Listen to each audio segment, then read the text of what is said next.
Hey, this is Keenan Fry, and this is the acid drip.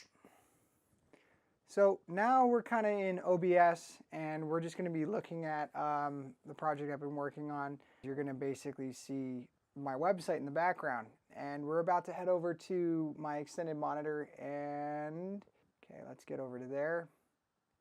Great. Okay, so we are going to jump over into Jeff 2. So we're going to start off by zooming out on this project, way the heck out.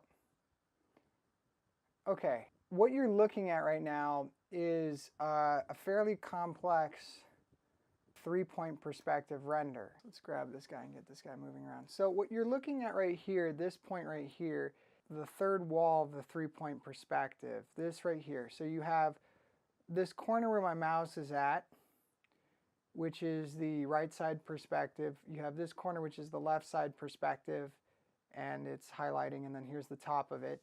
And then you have this wall, which is the back side or frontmost perspective, depending on how you want to think about it. This was kind of an early layout. Definitely not the final product. But what I was trying to do was create a skewed 3-point perspective. So I'm going to kind of like zoom into this sort of area right here that I've selected.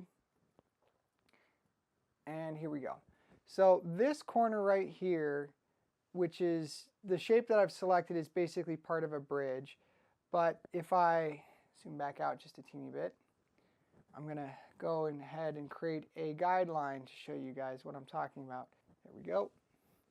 Hold Shift to make the line straight. There we go. Plant the line. Go to Control V, right click, make guide. There we go. Wow, this is obnoxious. It doesn't like processing it because there's a lot running. Right now it's recording and it's trying to run Illustrator, which it just doesn't like doing. Okay, well, you can see the guide, and what you're looking at right here is basically the furthest most point forward in this back plane. Now this plane that I'm sliding the mouse across is part of the z-axis. So if you think about an XY graph, Y being the vertical, X being the horizontal, and Z coming forward at you, the z-axis is basically 2 points on the x-axis meeting forward. So again, that's this left vanishing point and the right vanishing point, which is off the screen here for now. Right over here being the right vanishing point. Those two are coming forward to this point, and this is the forwardmost point. Even though this technically extends outwards, it extends outwards but behind this forwardmost point. So this is the furthest forward point on this plane. Now on this plane, the furthest most point is right along this purple edge that I'm gliding up and down. And it's a vertical line as well as this one. I'll go ahead and create that line real quick. I'm not going to be able to adjust it once I make it into a guide because Illustrator is clearly not liking that. So now what you're seeing is these two guides are basically part of the z-axis, and realistically this is the forwardmost z-axis, this guide right here. And that's giving you an idea that really this front plane is just diverging from this back point, but is ultimately meeting on the z-axis. And this bridge looks correct because it's connecting these two planes together. And I took the time to make sure that this corner of this bridge lines up with this corner of this guide and goes all the way through. So this was basically the step where I was assigning all the perspective lines, and I was making sure everything actually physically lined up from a mathematical perspective. This is like actually going through the process of creating 3D space by creating 3-point perspective, but it's multiple 3-point perspective because this right here, this island is in 3-point, this sort of cave system is in 3-point, this shelf is in 3-point, the back area, which you can't see in this version because it doesn't exist yet, will be in 3-point. And this weird diagonal line coming out of nowhere represents the forwardmost point of the water going to the backmost point of the land, or the other edge of the water, for the background mountains.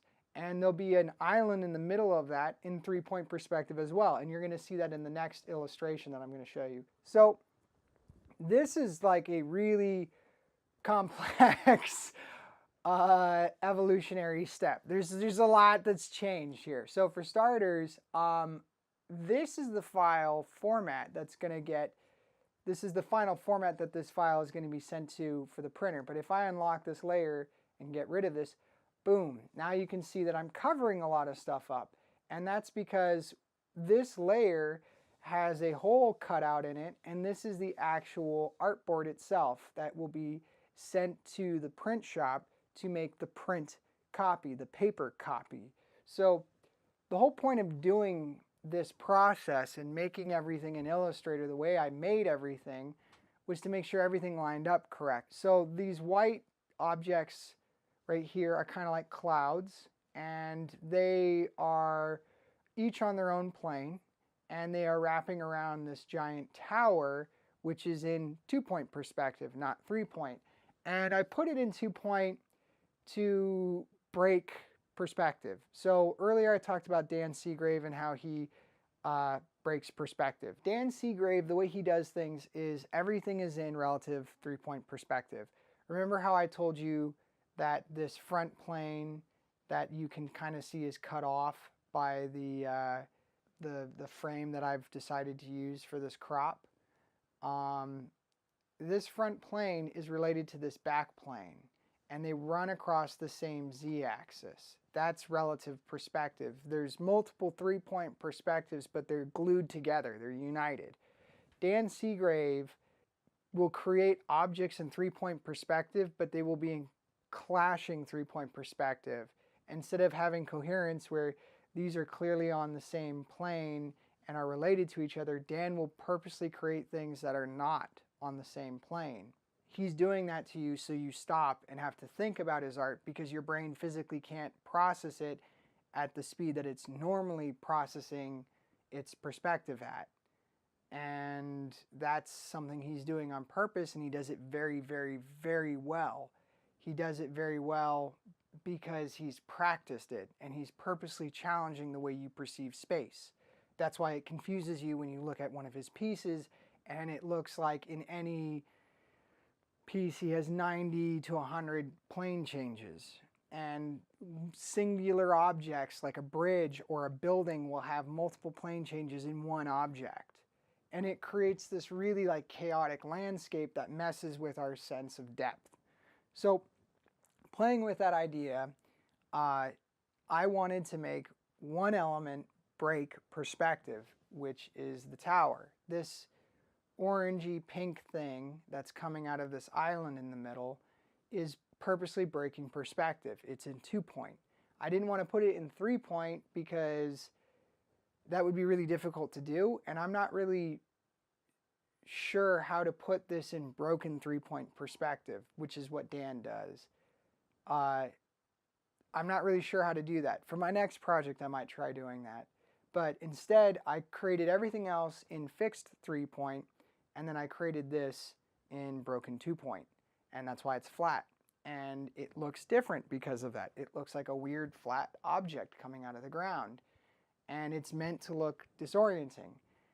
Now you have to understand, this isn't the actual final art. Everything that you're seeing here I have to trace and redraw basically by hand. The purpose of doing it this way is that when you looked at my drafts that I showed you earlier on paper, I went through several sheets of very expensive Arches paper. It's like $5 a sheet, and I went through 6 sheets. It's $30 worth of paper. That's ridiculous. And I went through that paper because I was trying to line up my perspective and dial it into those vanishing points